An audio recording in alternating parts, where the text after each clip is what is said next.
Hello there, and welcome back to the Fantasy Golf Sommelier. This is the Masters edition, and I cannot wait to get started. Guess what?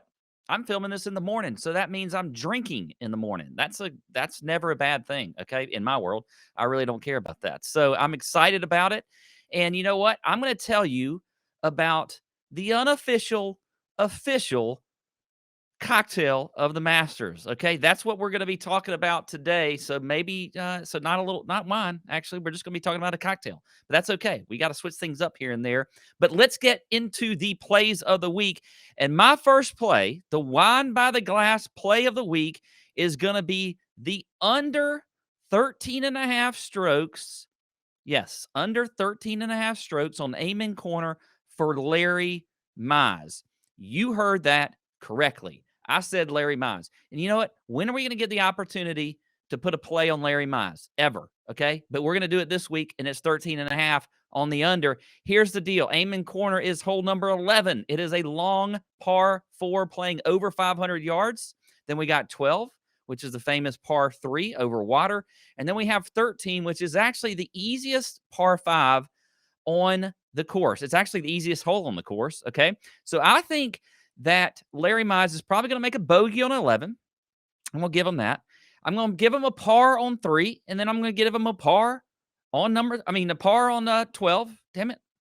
So I'm going to give him a par on 12, and then I'm going to give him a par on 13. I think he lays up, okay? Hits a little wedge in there, makes an easy par. 13. That's 13, okay? 5, 3, 5. That's 13. That's the under on this play. I like that for Larry Mize. And you know what? Just give Larry Mize some love, okay? 1987 Masters champion, all right? Now, let's move on to the next play of the week, and that is the FGS Reserve play of the week, okay? So this is the over I'm going to take. This is my over play, and it's going to be over greens in regulation set at 12.5. Let me get a little sip of my azalea here. We're going to talk about that in a minute. Good stuff. Okay, so let's get into the FGS Reserve play of the week. And for me, that is the over on greens in regulation for Justin Thomas at 12.5. Look, Justin Thomas is probably going to win this tournament. I think he's going to win, all right? Maybe he doesn't, but I think he does, okay? He checks a lot of boxes here, though, when we're talking about greens in regulation, okay? If you look at his last 36 in the we're going to get into the FGS Reserve play of the week now. Going to take a little sip of my azalea. All right, so for the FGS Reserve play of the week, which is my over play of the week, I am going to take the over on greens in regulation for Justin Thomas, which is set at 12.5. Here's the deal. Justin Thomas is probably going to win this tournament. I think he can win it, okay? But he checks a lot of boxes when it comes to greens in But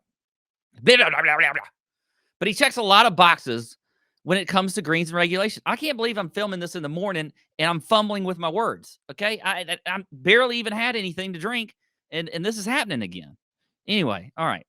He's 4th in the field over his last 36 rounds in strokes gained approach. He's 11th in greens and regulation. He's 11th in proximity from 175 to 200 yards. I think they're going to have a lot of shots in that range this week, okay?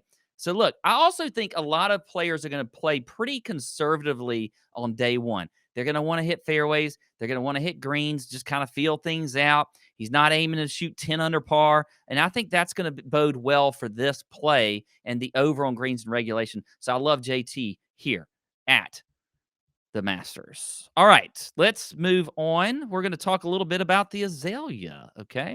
And so instead of wine, we talking about alcohol, the azalea, which is the unofficial official cocktail of the Masters. And you know what?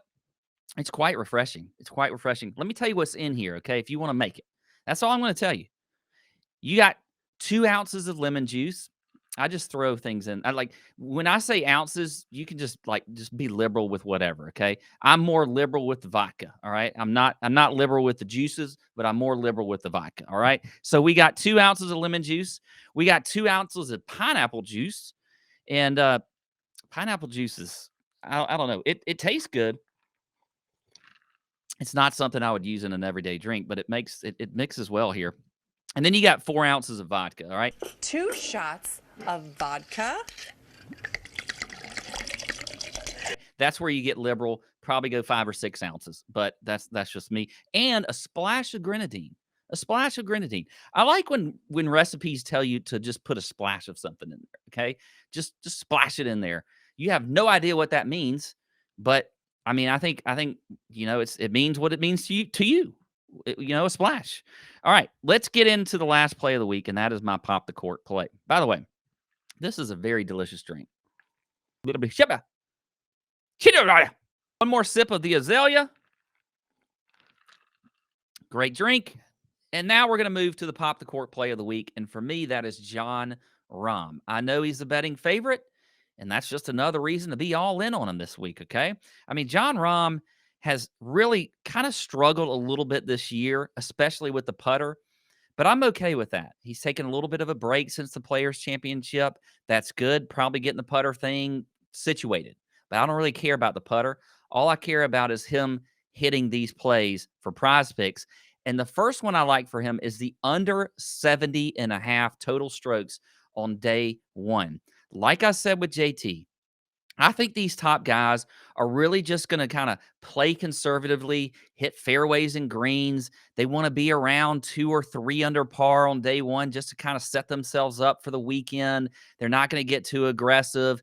So I think John Rahm can easily hit the under on 70.5. I love him to be at least 2 under on day one. I mean, you look at the par fives here. He's got 4 par fives that he can reach pretty much all of them in 2. Even if he lays up, he'll get a good wedge in there, have a good shot for a birdie. So I think he's going to make at least 3 or 4 birdies on day one. I like that. So for me, the under 70.5 for John Rahm is one of the plays that I like. I also like the over on greens and regulation, which just like JT is at 12.5. John Rahm is number 1 in the field in greens and regulation over his last 36 rounds. He's number 1 in the field in ball striking. He's 11th in strokes gained approach. All of that adds up to hitting a lot of greens, okay? And here's another thing. These greens are really not that small, okay? Now, they're small when you look at where they need to land it, if they want to give themselves good opportunities for birdies, but still, they're relatively large greens for these guys. I think he's going to hit at least 13, maybe 14. Who knows? Maybe he hits all 18 greens. I don't care. I just want him to hit at least 13. I like that. So there you go. That is the Fantasy Golf Sommelier for the Masters. You know what? Tell me what your Masters cocktail is in the comments, all right? Maybe you don't like the azalea, okay? Maybe you'll try it. I gave you the recipe. Try it. Let me know what you think also in the comments, but maybe what you love to drink while you're watching the Masters on Sunday. This is my favorite week of the year. I'm excited. I cannot wait to go. I hope your PrizePlaks plays go well. I hope all of these hit. They should, because it's Masters week. I know the Masters. That's all I got. Out.